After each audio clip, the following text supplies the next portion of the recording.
जय हिंद दोस्तों, मेरा नाम है अनिरुद्ध और मैं आप सभी का स्वागत करता हूं इंडिया डिकोडेड पर। दोस्तों, एक ऐसी मेजर डेवलपमेंट सामने आई है जिसको सुनकर वेस्ट और स्पेशली अमेरिका बहुत ज़्यादा घबराने वाले हैं। दोस्तों, ब्रिक्स कंट्रीज और उनकी एलाइज कंट्रीज के पास अब दुनिया भर के 50% के ग्लोबल गोल्ड रिजर्व्स आपको देखने मिल जाते हैं। आप लोग यहाँ पे देख सकते हैं, ये डेवलपमेंट दोस्तों कल ही सामने आई है। ब्रिक्स और उसकी जो एलाइज नेशंस हैं, they now control 50% of the global gold reserves. यहाँ पर भी आप देख सकते हैं, वैसे तो इस खबर को जगह जगह पे कवर किया गया है, लेकिन मैं जानबूझकर आपको इंडियन मीडिया के ही यहाँ पर स्निपेट्स शो कर रहा हूँ। Why BRICS nations are sliding away from dollar and moving closer to the gold. इसके क्या आंकड़े हैं, क्या इसकी डिटेल्स हैं, उसको तो हम आगे चल करके डिस्कस करेंगे ही करेंगे, और क्यों आखिरकार ब्रिक्स कंट्रीज ऐसा कर रही हैं उसको भी समझने का प्रयास करेंगे। लेकिन दोस्तों, you will be surprise to know, इतनी ज्यादा सिंपल स्ट्रैटेजी ब्रिक्स कंट्रीज के द्वारा फॉलो करी जा रही है। They are only following a strategy कि परचेस करना है, प्रोड्यूस करना है, लेकिन गोल्ड को सेल करना ही नहीं है। और दोस्तों, ये खबर पर्टिकुलरली स्पेशल इसलिए बन जाती है बिकॉज जस्ट आज से 2-3 हफ्ते पहले एक बड़ी खबर यह भी सामने आई थी कि ब्रिक्स कंट्रीज में स्पेशली चाइना, इंडिया और ब्राजील हुआ, उन्होंने एक महीने के अंदर अंदर 29 ट्रिलियन यूएस ट्रेजरीज को डंप कर दिया है। यानी कि वो जानबूझकर डेलिबरेटली कैटेगोरिकली अपना जो डिपेंडेंस है वो अमेरिकन एसेट्स के ऊपर, अमेरिकी डॉलर के ऊपर कम करने की यहां पर पूरी कोशिश कर रहे हैं। और ये जो कदम गोल्ड वाला उन्होंने लिया है, ये भी इसी तरफ इशारा कर रहा है। इन सभी चीज़ों को समझेंगे। क्या यहाँ पे गोल्ड को लेके डेटा सामने आया है, जो रिपोर्ट सामने आई है इसने 2-3 बातें और भी कही हैं, स्ट्रैटेजी के बारे में चर्चा करी है, डी डॉलराइजेशन के बारे में चर्चा करी है, वो क्या क्या चीज़ें हैं उन सभी के ऊपर फोकस किया जाएगा। आइए शुरू करते हैं मेरे साथ। मेरा नाम है अनिरुद्ध। यदि आप लोग हमें फॉलो करना चाहते हैं तो दिए गए टेलीग्राम चैनल के माध्यम से कर सकते हैं, व्हाट्सएप चैनल के माध्यम से कर सकते हैं, और अगर आपको हमारा कंटेंट पसंद आता है, अलाइन होते हैं, तो दिए गए क्यूआर कोड के माध्यम से हमें सपोर्ट भी कर सकते हैं। All right, directly coming to the news, क्या देखने मिला है। सबसे पहला ऑब्जर्वेशन रिपोर्ट का बताता है कि ब्रिक्स की जो कंट्रीज हैं एंड साथ में ब्रिक्स की जो एलाइज हैं, यानी कि कुछ ऐसी कंट्रीज जिन्होंने रिसेंटली ब्रिक्स को ज्वाइन किया है और कुछ ऐसी कंट्रीज जो कि ब्रिक्स को अभी ज्वाइन करने के लिए लाइन में लग चुकी हैं, वो सारे लोग मिलकर के आज की डेट में 50% of total global gold production और रिजर्व्स को भी यहां पर कंट्रोल करने लग चुके हैं। फिर से आपको बता दूं, ये डेटा केवल Brazil, Russia, India, China, south Africa का नहीं, बल्कि इसमें एलाइज कंट्रीज को भी इंक्लूड किया गया है। इसमें अगेन आप देख सकते हैं, the 50% figure does not include just the original 5, बल्कि इसमें जैसे और कंट्रीज फॉर एग्जांपल जिन्होंने रिसेंटली ज्वाइन किया है, इजिप्ट हुआ, एथियोपिया हुआ, इंडोनेशिया हुआ, ईरान हुआ, यूएई हुआ, इनके नंबर्स को भी इंक्लूड किया गया है। और साथ में जो कंट्रीज यहां पर आना चाहती हैं, ऑलरेडी इनिशिएटिव ले चुकी हैं ब्रिक्स को ज्वाइन करने का, उनके आंकड़ों को भी यहां पर इंक्लूड किया गया है।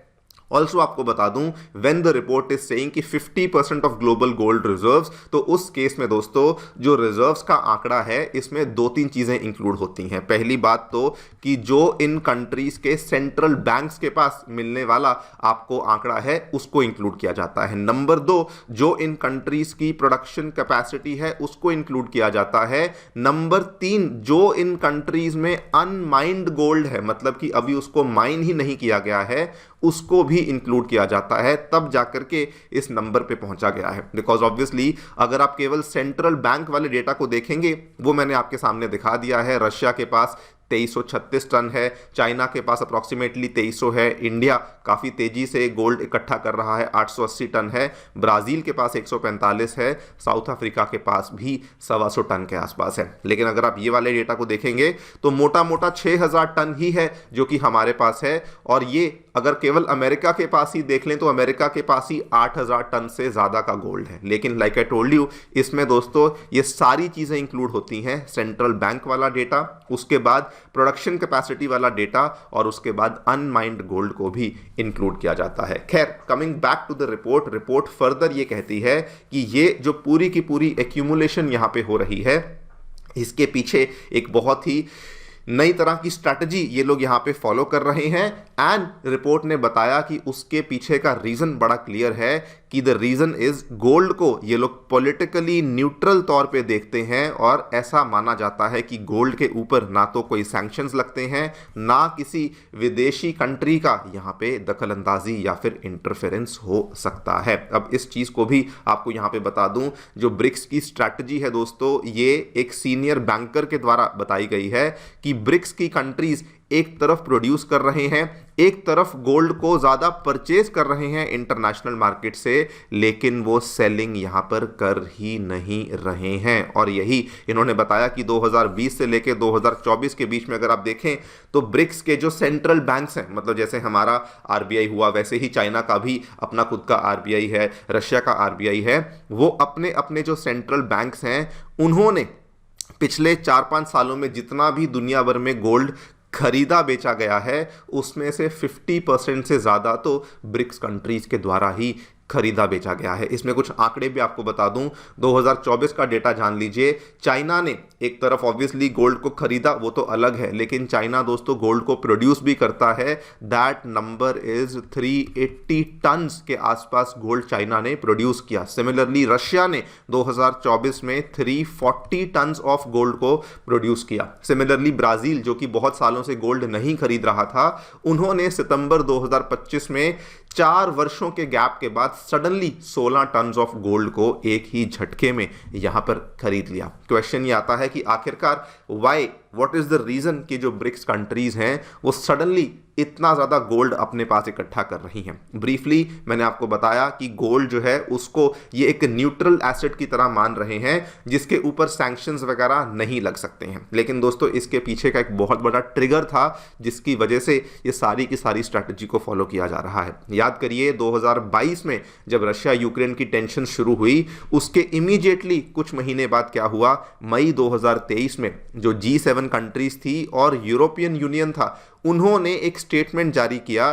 कि जितने भी रशिया के सेंट्रल बैंक के एसेट्स हैं जिनकी संख्या $300 बिलियन के आसपास की थी, वो सारे के सारे एसेट्स, जो कि by the way Russia mainly foreign currency assets में ही उनको होल्ड करता था, जैसे कि यूएस डॉलर हुआ, यूरोप का यूरो हुआ या फिर ब्रिटेन का स्टर्लिंग हुआ, उन सभी एसेट्स को सीज कर लिया गया। इमेजिन करिए आप इतना ज़्यादा मेहनत करके पैसा इकट्ठा करते हैं, आप उसको मान के चलिए कि आपने यूएस डॉलर में उस पैसे को स्टोर कर दिया और सडनली कल को अमेरिका बोलता है कि जी नहीं, जो आपके फॉरेन करेंसी एसेट्स में जो भी पैसा है उसको तो हम लोग सीज कर रहे हैं। रशिया के साथ बिल्कुल कुछ वैसा ही हुआ और इन्होंने शर्त क्या लगा दी, जब तक रशिया यूक्रेन के अंदर हुई डैमेज के लिए खर्चा अदा नहीं करता, रेपरेशंस पे नहीं करता, उस टाइम तक ये वाले एसेट्स को सीज ही यहाँ पे रखा जाएगा। ये वाली जो पहले पॉलिसी थी 2023 में आई, कुछ टाइम बाद रशिया ने इसका विरोध किया, लेकिन उसके बावजूद भी ऐसा ही रहा और इसका लेटेस्ट अपडेट भी आप देख सकते हैं। जस्ट आज से 15 दिन पहले 12 दिसंबर को मीटिंग हुई थी यूरोपियन यूनियन की। उन्होंने कहा कि ये इनडेफिनिट टाइम तक हम लोग इसको फ्रीज रखने वाले हैं और ये नंबर्स कितने हैं, 280 to 300 बिलियन यूएस डॉलर्स। अगर आप इसको यूरो में देखेंगे 210 से 246 बिलियन यूरो के आसपास के रशिया के सोवरन एसेट्स हैं, जो कि अभी भी अमेरिका और यूरोप के द्वारा मिलकर के यहाँ पर प्रॉपरली सीज ही किए हुए हैं। और यही चीज़ का पूरा ब्यौरा इस रिपोर्ट ने दिया कि द रीज़न कि जो ब्रिक्स कंट्रीज हैं वो गोल्ड के पीछे जा रही हैं, जिस दिन वेस्टर्न गवर्नमेंट्स ने रशिया के फॉरेन एक्सचेंज रिजर्व्स का सब्सटेंशियल पोर्शन फ्रीज किया था, जिस दिन ये एपिसोड हुआ था कि रशिया की सोवरेनिटी रशिया के हाथ में नहीं थी, जिस दिन ये मालूम चला कि डॉलर डिनोमिनेटेड एसेट्स जो हैं वो फॉरेन जुरिस्डिक्शंस को एक्सपोज्ड हैं, उसी दिन से ये पूरी की पूरी कार्रवाई ब्रिक्स कंट्रीज के द्वारा करी जा रही है। अगर आप लोग फॉलो कर रहे होंगे दोस्तों, आरबीआई भी कुछ ऐसा ही कर रहा है। अपने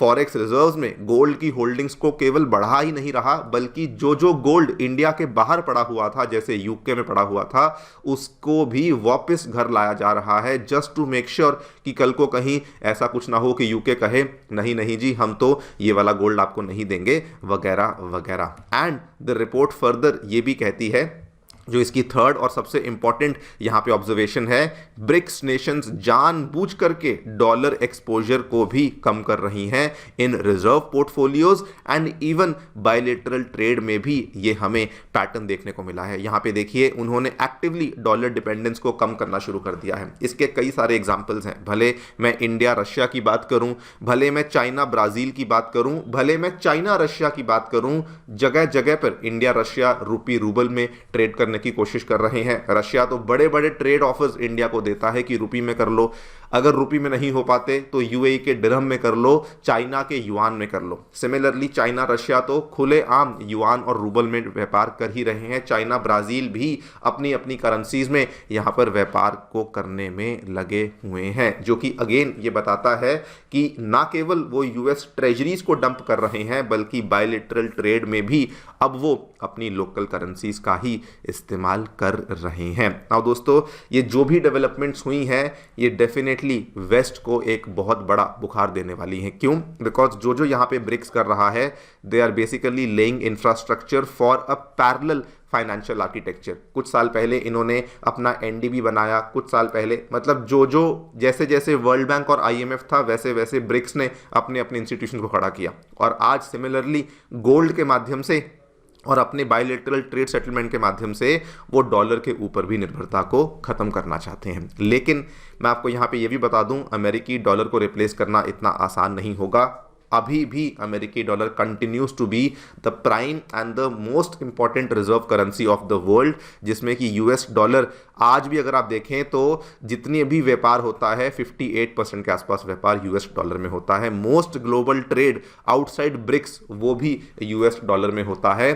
अभी भी जो पेट्रोलियम का तेल का व्यापार है वहां पर भी डॉलर में ही ये व्यापार होता है। तो ब्रिक्स कंट्रीज जो कर रही हैं, यस वो बहुत अच्छा है, बहुत बेहतरीन है, लेकिन they will have to do much more about this. But we also have to say कि जो डी डॉलराइजेशन यहाँ पे हो रही है ये बहुत इंपॉर्टेंट है। पिछले 4 सालों में ही जिस तरीके से अमेरिका ने अपने डॉलर का गलत इस्तेमाल किया है उसकी वजह से रोब जताने की कोशिश करी है, फिर भले रशिया हो, फिर भले अपना स्विफ्ट सिस्टम हो, उन सभी तरीकों से ये बिल्कुल क्लियर है कि de dollarisation is the need of the hour. देखते हैं क्या होता है। आप लोग जो भी सोचते हैं हमें डेफिनेटली बताएं कमेंट सेक्शन में। Thank you so much for listening, stay tuned and stay safe.